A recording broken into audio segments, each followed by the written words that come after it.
Yeah, nice.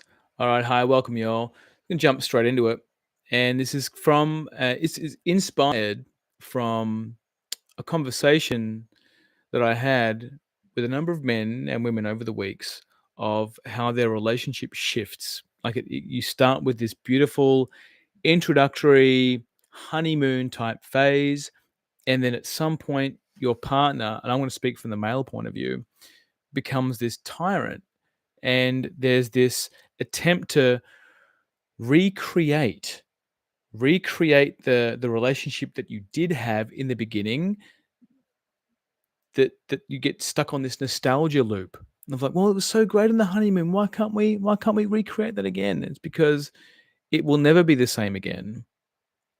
And I'm going to talk about three key points here. One of them is projecting personal hatred onto your partner. Two is undermining your partner's identity after commitment. And three is shaming and criticizing during and after pregnancy. And those three key points show up as critical indicators on the longevity and health of the relationship.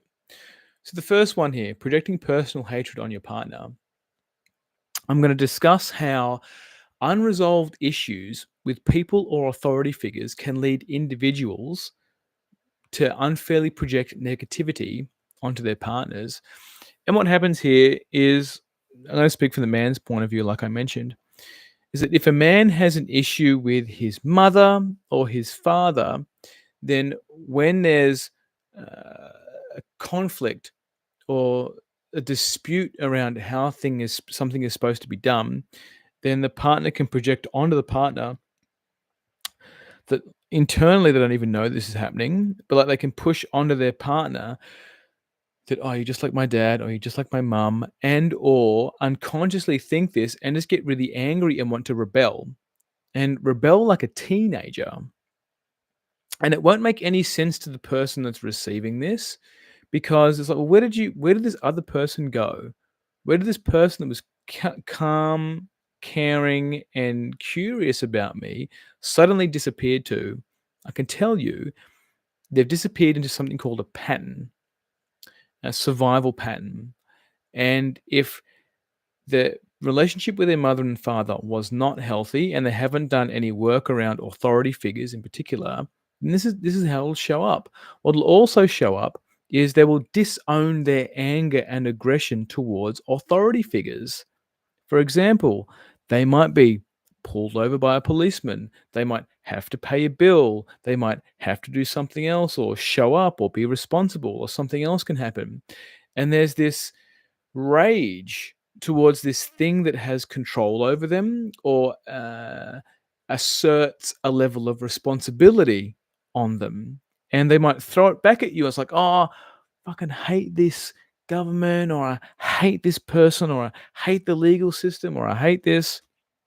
But it's not contained hatred. Like you can contain hatred and make it clean, so it comes out clean. You can express your un, uh, you can express your dissatisfaction on authority figures without projecting it onto your partner. Because what happens here is, because it's disowned, you're making your partner responsible for your anger and for your aggression. That's a merging pattern thing, classic merging thing. They want to give their emotional distress, they want to make their partner sort it out. It's a leaky thing. So the impact is, over the long run, it decreases the self-esteem in the relationship. You actually start to erode the self-esteem of the partner. So if you're someone who's been in a relationship with someone who hasn't taken ownership of their mistrust or hatred for authority, your self-esteem will start to diminish. They will start to chip away at your identity, of who you are, how you're showing up, or the parts of you that wants to escape the gravity of your family system. They'll try and pull you back down into the muck and the mire and the drama through condemnation and criticizing. Um, based on you being an authority figure. So what they've done is they've put you up on a pedestal of authority that you know more than they do, and then they'll despise you for it. So the solution here is, well, learn how to communicate, encourage self-reflection, and professional help. Like, good luck if someone has this issue and they do not get external help, they will not solve this. They will not solve this. So you need to choose, if this person's not going to get outside help from someone that you feel like you can know is going to help them, or they're actively taking the steps and doing the homework, then they're just doing it out of obligation. They don't actually want to have this issue solved. And if they don't want to have that issue solved, it means that they don't genuinely love and care about you. They actually don't genuinely love and care about themselves, but they also, because they can't care about themselves, there's no space for you to be cared about and nurtured. So your central nervous system and your patterns will always be coming up, always be patterning, always be surviving. So if you feel like this is a survival pattern that keeps playing out in your relationships, then there is a pathway out, and it will require for you as well to get some professional help and counsel. And it's really important to highlight the difference between personal frustrations and the relationship. So getting angry at something and projecting it out without containing it and understanding it's your responsibility, you actually waste energy. You waste your vitality by being a victim to it.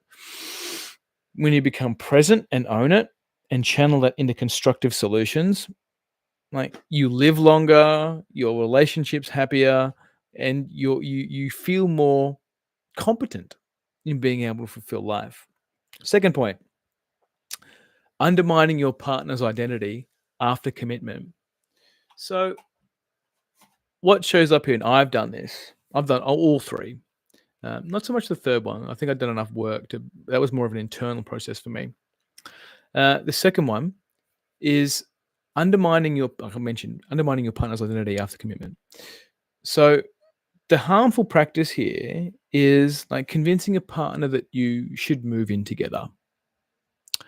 And it's a real vulnerable place to be, especially if you're someone who's had a reasonably successful single life, and then you you change your single life into a combined life. You live together, you move into a house together, or you move into his place, or you move into her place. And what can show up here is all of the survival patterns will show up. So the house becomes an extension of the family dynamics, family of origin dynamics, and you will feel things like you are back at home, living at home. And you can accidentally become her father, accidentally become her mother, or accidentally become a parent to your partner, and you start criticizing them. For example, oh, that's not how you should do the washing up. That's not how you should make your bed. That's not how XYZ or whatever it is. But what happens here is you've entered into their home, or into an environment where they might control the lease, they might control something else. So by you taking a chance and trusting your heart and going into a place, and if they haven't done the inner work to know how vulnerable that is and how open you are and raw to moving geography, like moving location, like packing up all of your stuff and moving to a new location, then they can take advantage of that. And that's where the tyrant can really come in here, is because now they have leverage over you. Like, what are you going to do? You're going to move out? So someone who does it is unaware of their own efficacy or self-esteem or ability to change their life, they'll stay trapped there. And they might stay trapped there for a number of months, sometimes years, maybe even a decade. So knowing that this behavior for a tyrant will destroy a relationship very quickly. So for Amanda, my journey with this was knowing that I needed to be ready to commit, which required me moving through avoidance cycles, moving into the part of me that doesn't know how to ask for space or distance, or knowing that when there is a jumbling of geography, that you're coming together and you're building something new, right? If you can picture it as a Lego model and you love this Lego model and you built it and you've made it perfect, when you introduce somebody else, sometimes that whole thing needs to be reconfigured. Sometimes it needs to hit the ground and start again. But what Cassie and I did is, because we lived together previously, we just moved into a new house together. We both chose something that worked for both of us, instead of us trying to squeeze into a house, which I've done before. I've invited a partner to live with me and then just took control. I was like, "Oh, you're under my roof," and she was from New York, so she moved out here from New York, a completely different like way of living, and I didn't have the compassion at that point in my life and the space to be vulnerable with her, and just how hard that would have been for her.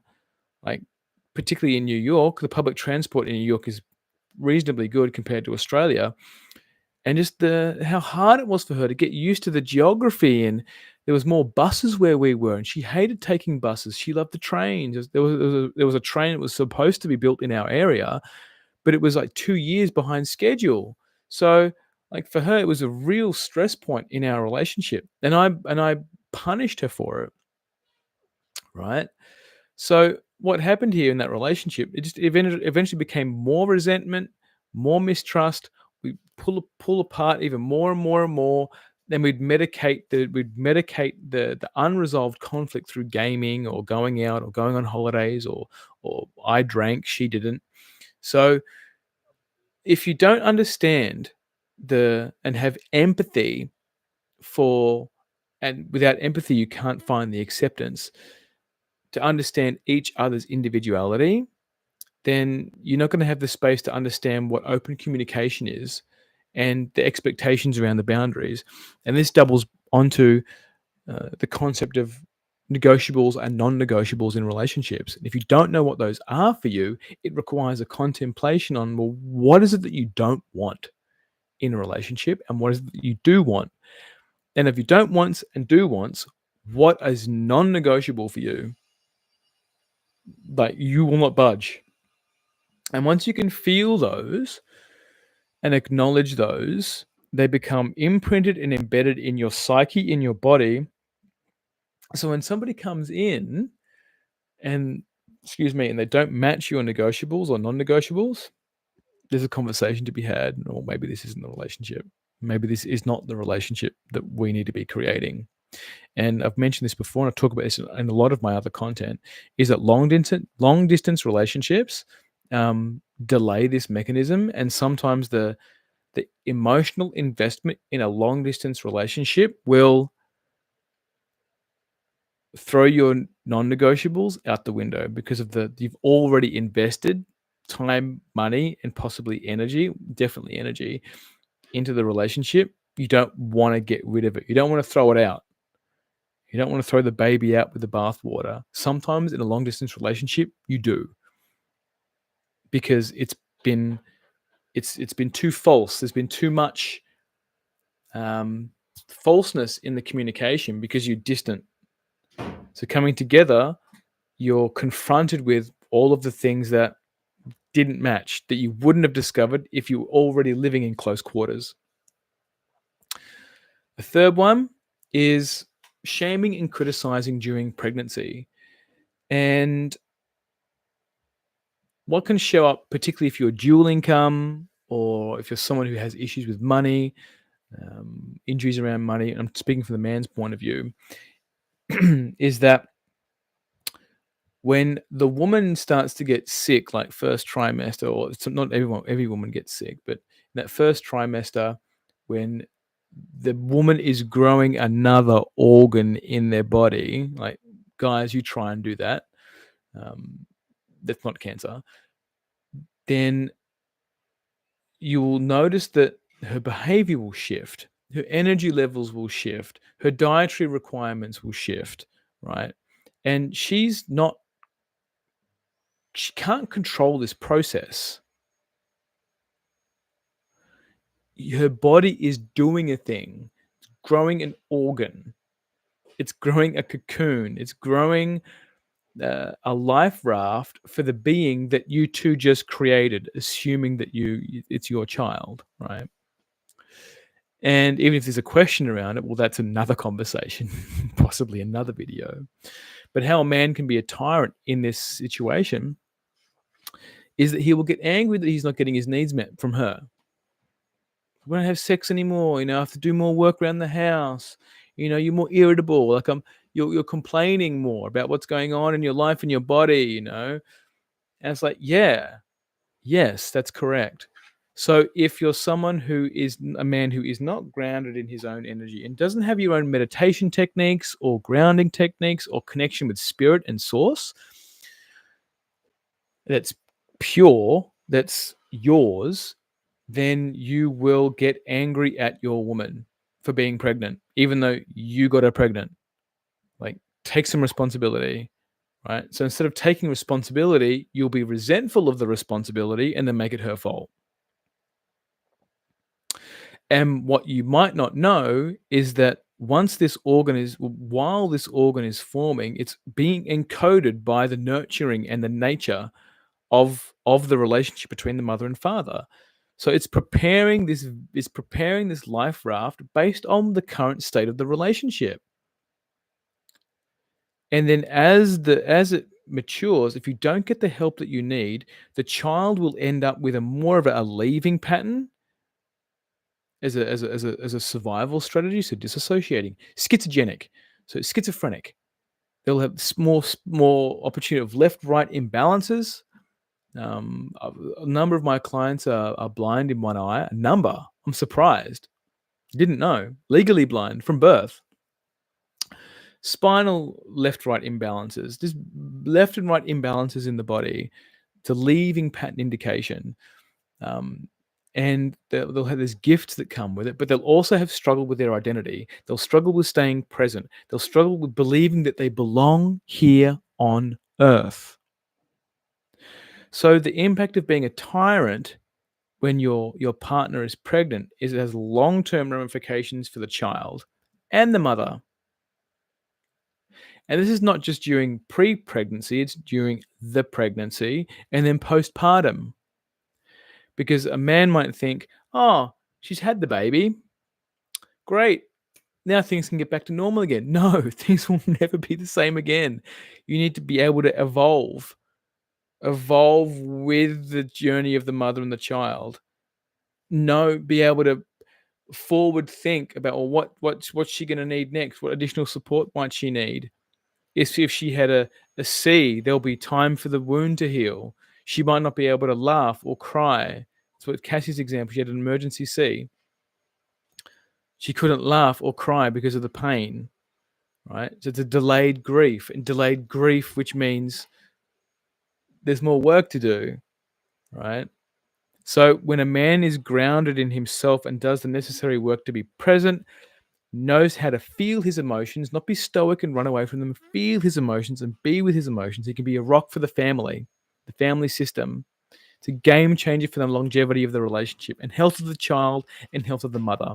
Because postpartum is a critical stage for a woman to heal, connect with the child, and start on her transitory journey into motherhood. Very important. So if you're a tyrant, it's going to fuck it up. So don't be a tyrant. Listen to me. And then the really important part of all of this is becoming aware of the toxic patterns. And if these are cycles and patterns that you feel like have shown up in your relationships or your mother and father's relationships or friends, then there's an opportunity here to grow. Self-awareness is the first piece. It is. And then to have the bandwidth to be enough self-aware that of these controlling and harmful behaviors. Sometimes then there's the reasoning, oh, my dad was like this, or no one showed me how to be a father, or no one showed me how to not be a tyrant. That's another step towards evolution. But if you don't get the help, then you're admitting that you have an issue and you refuse to sort it out.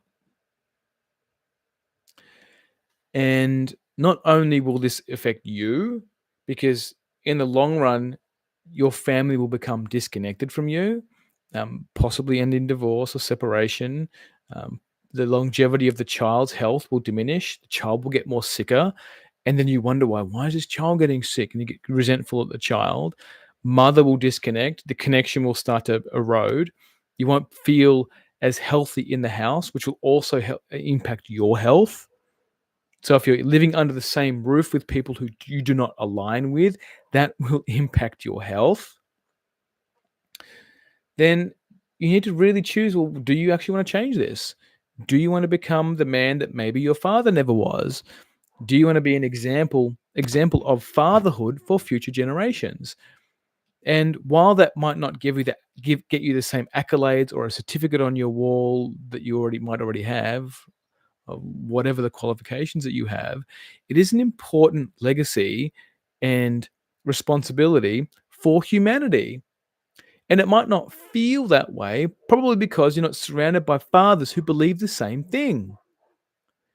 You might be surrounded by fathers who are tyrants, who don't communicate, who don't know how to feel, who don't know how to fulfill their purpose or connect to the divine energy of what that is. And your purpose doesn't have to be this.